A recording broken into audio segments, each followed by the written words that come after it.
You mentioned that, I think it was almost exactly a year ago, you immigrated to the United States, settled in the Los Angeles area. Why did you make that decision, and how have you and your family adjusted? Well, the biggest reason was my wife wanted to live here since she was born, really. Okay. So there's kind of that subtle, everyday, relentless pressure. Yeah. So, Oh, really subtle. Like, when are we moving? That's something that come up on the television.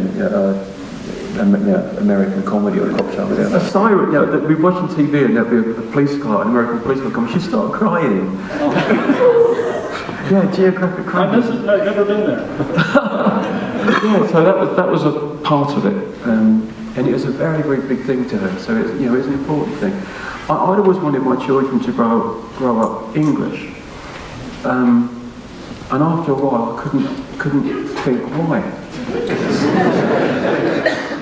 I honestly didn't. I had this thing about English, because I'm very proud to be English. And then I couldn't remember why. Why are you proud to be English?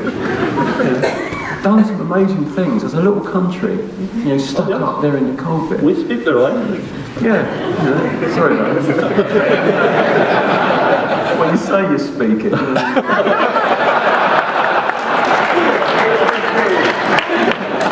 Water is spelt with a T. Deep water. Small point, but quite water. But I'm really proud of the things that we've done. As I say, for a tiny little nation, I know you're not big on empire and all that, but it's quite a cool thing, isn't it? To own half the world and you're just this tiny dot. It sort of shows initiative, I think. All kinds of stuff to be proud of, Parliament. But not particularly proud of what it's become. I'm not particularly proud of where it's going, to be honest. And I feel really bad saying stuff like that, and maybe it changed. But anyway, I started to look. My wife was walking up our local street with my children, and got followed by a gang of kids who were all telling her what they'd like to do to her sexually.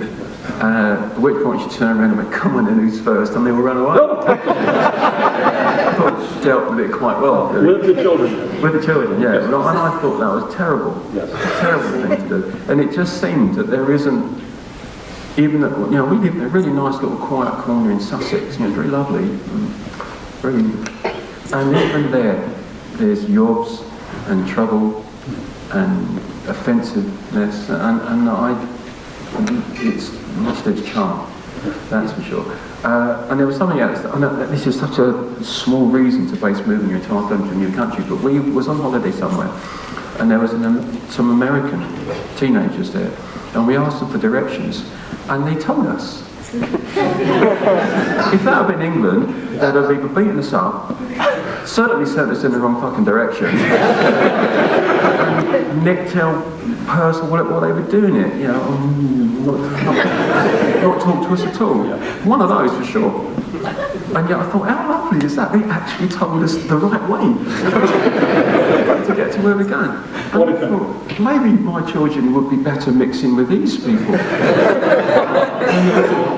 Shitheads at home. So that was, I know it seems silly, but it really did make a difference. It made me think differently. The weather, obviously, it just rains. Last year, the wettest spring on record, 110 days I think it was, it rained every single day. You get sick of it. And when you get to my age, I know I'm not nearly dead, but it's getting closer. And you want every day of your life to be full. You don't want to be sitting indoors looking at puddles. And that's what you're doing. And the children are trapped indoors. They can't. All these things you plan, it's all cancelled because it rains. You just think, and it's always grey. That's why English people are so miserable. So I got no quality service. No one's always brilliant about it here. So this thing about wishing you have a nice day. I don't care whether it's genuine or not, because it feels nice. And the English are so cynical, so they say, they don't mean it. When they say have a nice day, they don't mean it. But then when they say you're welcome, they don't mean it. I don't care. I'd rather have insincere pleasantness than sincere misery.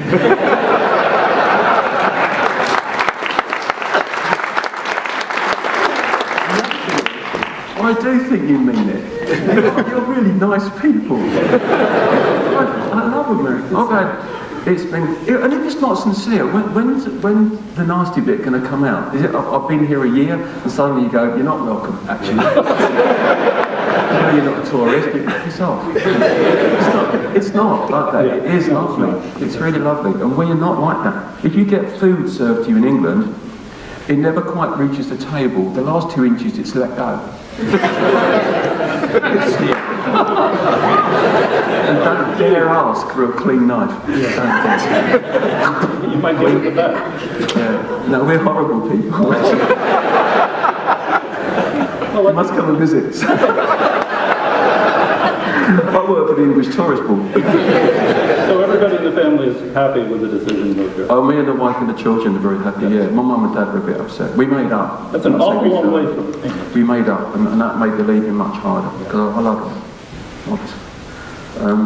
But no, the children are very happy. They went to a school in England called a Steiner School, which is a very particular kind of education. It focuses more on arts than it does on maths and English. I mean, they do all that, but it's not top of the tree in what you have to achieve. They don't have exams in the early years anyway, because they don't want any hierarchy of who's best and who isn't. It's a really gentle, lovely thing. And we went to this sort of school in England for a few years, and so when we came here, and it's global, though it's Germany by originality, we found a school here in Northridge, in the Valley, in Los Angeles. So you put a dot there, and then you draw a circle around, and that's where you're going to live, really, because you don't want those big long car journeys through the traffic. And so that's why we ended up there. We found the school first, and the children came over and had a 2-day visit at the school, and loved it. And it's such a cool place. There's mountains. Yeah, it's really lovely. Let's say the weather's nice, and they're really happy. Got a swimming pool. It's warm. I wake up in the morning and I walk out. We've got a little balcony. I walk out to the balcony, and there's mountains, and there's palm trees, and a swimming pool, and people will wave to you and be nice. And say, have a nice day? Yeah, and I'm welcome apparently. And it's just so lovely, and it's so different. I wish to God I'd done it when I first met Gemma. I really do. The life here is so much more positive. The people are so much more positive and agreeable and accommodating. I feel like I've wasted, maybe that's a bit strong, but I just wish I'd done it sooner. Do you feel like she was right all along and you should have listened to her? Oh, absolutely. Yeah. Sure. She'll never let me forget. Oh, yes, I don't blame her. I don't blame her.